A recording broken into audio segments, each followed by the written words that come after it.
Dear students, let us start the discussion on today's newspaper, that is 21st December 2017. The Ryan student to be tried as an adult. So here we need to understand Juvenile Justice Amendment Bill. If a child between the age group 16 to 18 years if involved with a heinous crime, he shall be considered as an adult and need to be tried as an adult. For that, a Juvenile Justice Board has to be constituted.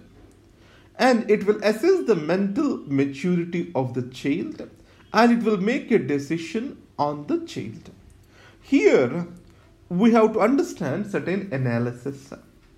The first is, the empirical evidence in the developed world on the similar issue did not support this particular amendment.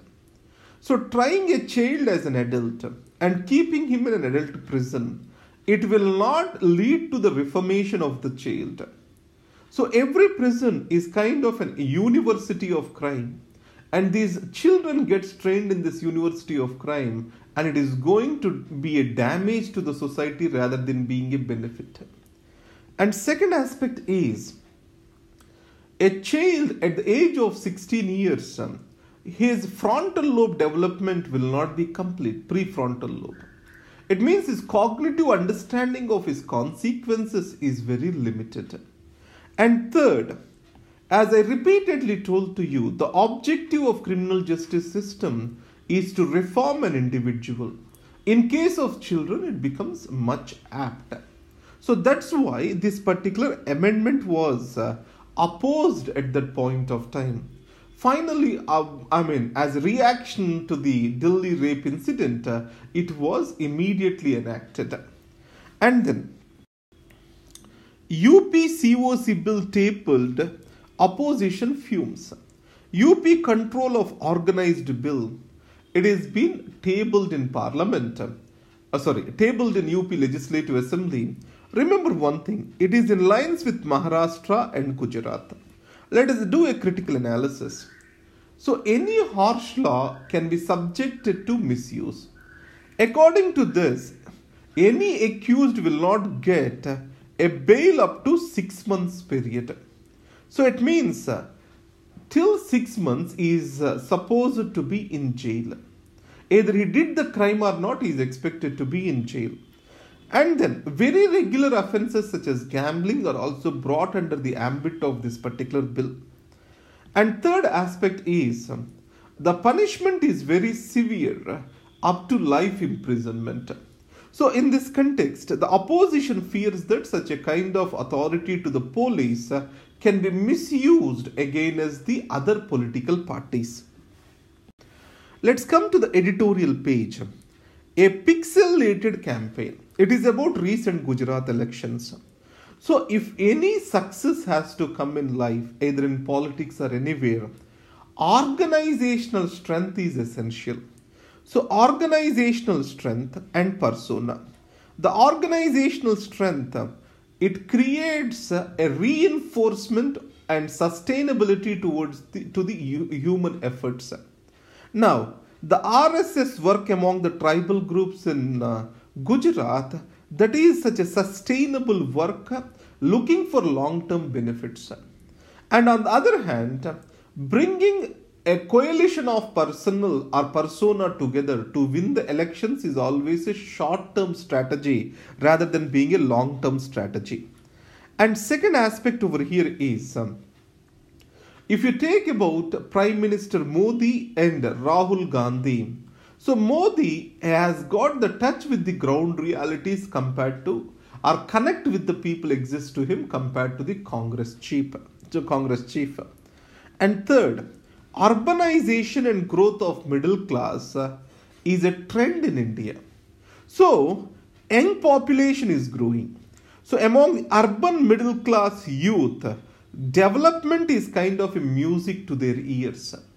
So a materialistic progress and employment generation is like a music. So this have become the solid base for the BJP. So wherever the middle class develops, so it always supports a right-wing politics. So this has become the support base for BJP. Now this is what this article talks about. reconsider the rules. It is about Wetland Rules 2017. Previously, these were in 2010. Here we have to understand a word, wetland character. So what defines a particular wetland? What systems and processes over a period of time have established and sustained that wetland? We call it as wetland character. So few criteria will define this wetland character. So riverbed has a different wetland character, and an urban lake has a different wetland character. So in this context, the criteria to identify a wetland character were reduced in the present rules. And second is, we need to understand about Ramsar Convention. Ramsar Convention did not prohibit the economic use of wetlands. What it stated is a sustainable and wise use of wetlands for economic use. So in this context, this monitoring of the wetlands and their economic use, it got diluted. Authority of state wetlands, State Wetland Authority do not have any permission to monitor the wetlands now. So these two will dilute the protection of the wetlands. That is what this article emphasizes on. Next is cleaning up. You know that India has many of the outdated laws in the statute book.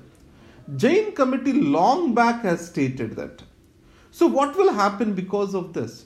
One, at the extremities, it can be misused as many of the citizens do not have a knowledge of this. They can be used to harass the law-abiding citizens. And second, for law enforcement machinery, they create confusion, which can be a hindrance for rule of law. So that's why they need to be removed from statute book. Whatever this government is trying to do is a right step in that direction. Wait and watch.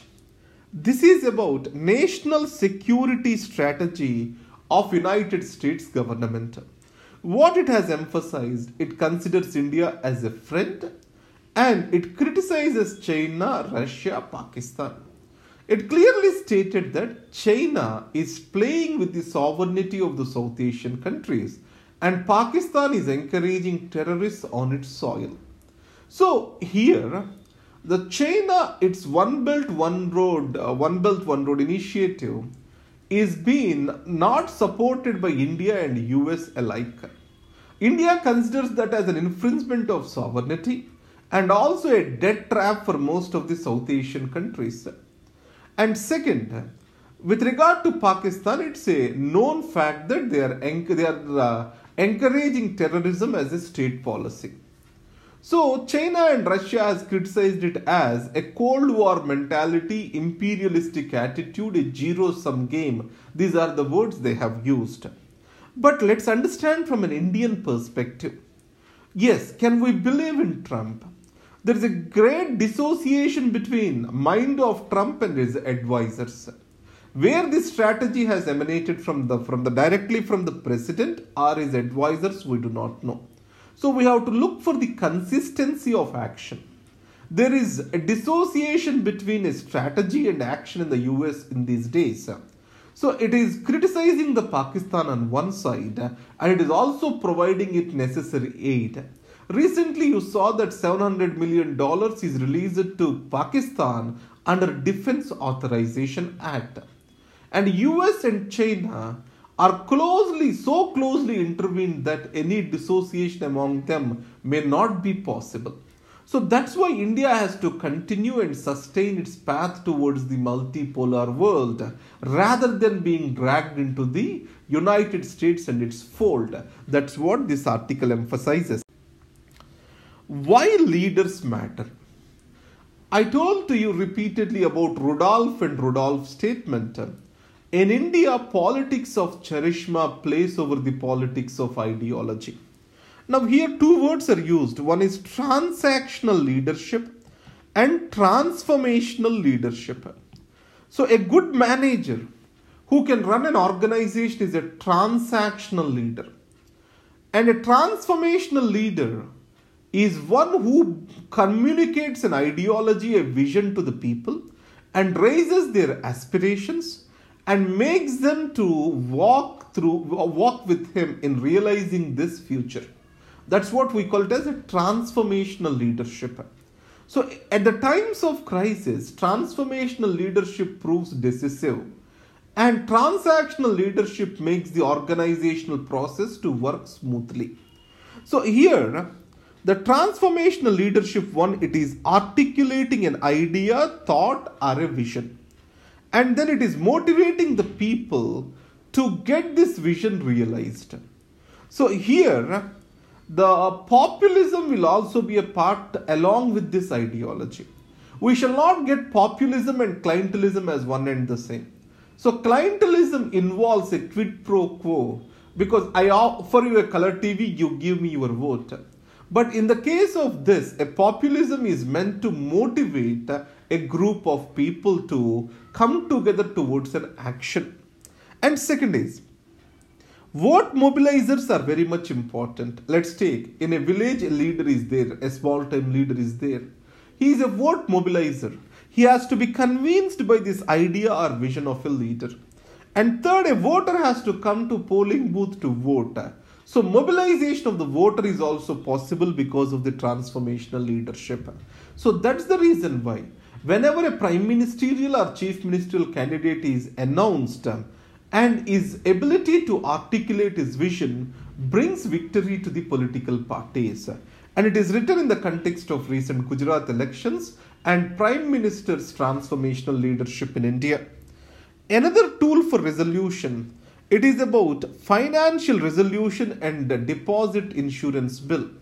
So, a resolution corporation will be established and it tries to provide for safety to the deposits of the users.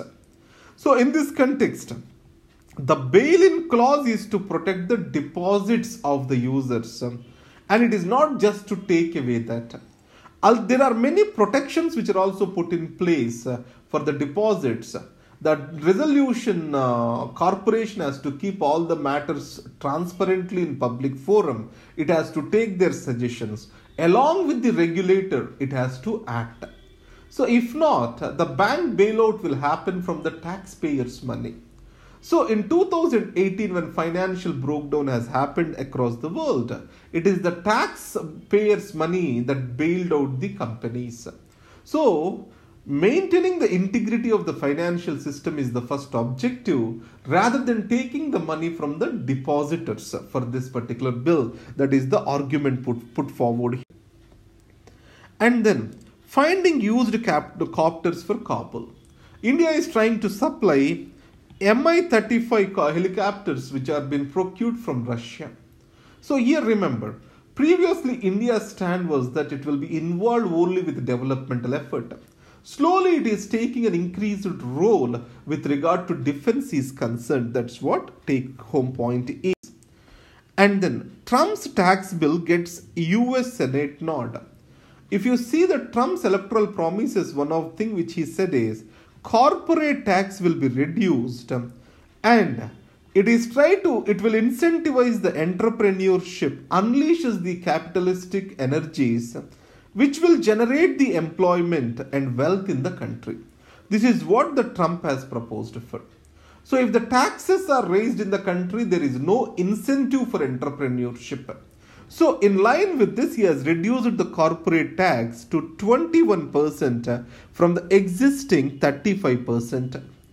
So it is going to create a benefit towards the companies, multinational companies. And the last page I gave you the notes which will be available to you at laix.in/CivilsPrep. Thank you very much and all the best.